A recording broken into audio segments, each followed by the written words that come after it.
Joe Biden has always sort of had this folksy kind of vibe, right? He has always painted himself as a man of sort of Scranton, right? He has always ridden the train, for example. That has been a big hallmark of what he has said his character is all about. And it seems like with this push as well, and with what his campaign is saying, that they're not going to raise taxes on folks who are making under $400,000, that it's of a piece with that. By the same token, of course, if you're raising capital gains taxes, that will affect the people. That's more what might alienate folks who do own stock and who are in the upper income tax brackets. But there are a lot more people who don't make $400,000 than there are who do.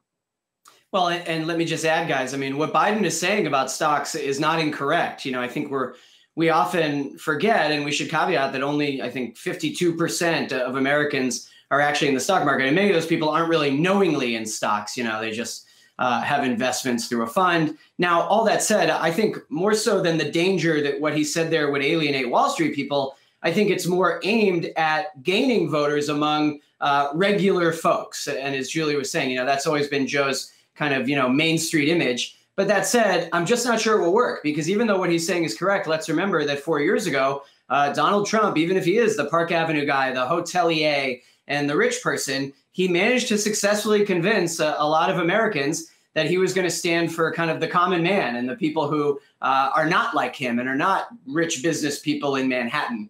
And so I just don't know how effective this will be for Biden, even though what he's saying, of course, is correct. And the point is well taken.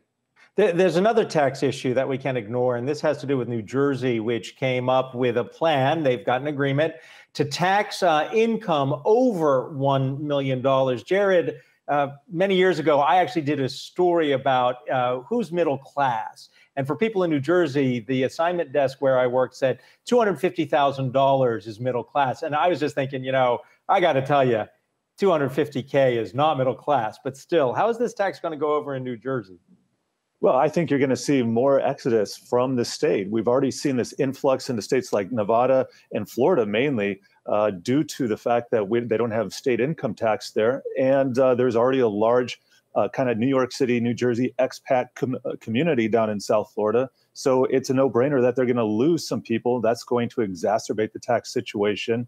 And I also want to bring up that Governor Phil Murphy also proposed a transaction tax, which would directly affect the New York Stock Exchange, the NASDAQ, because they house their data centers in New Jersey because it's cheaper than being in Manhattan. But the New York Stock Exchange and the NASDAQ have already responded to this.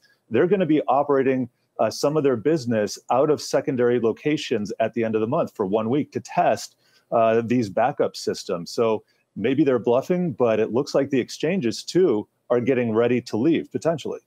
And you bring up a good point, because people who have an income of $1 million or more have the ability to move anywhere they want. Jared Blikre, thank you very much.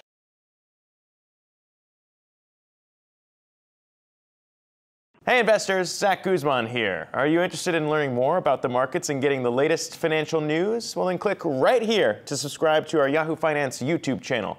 Get the latest up-to-the-minute market analysis, big interviews in the world of finance, and information on how to manage your money every day wherever you are.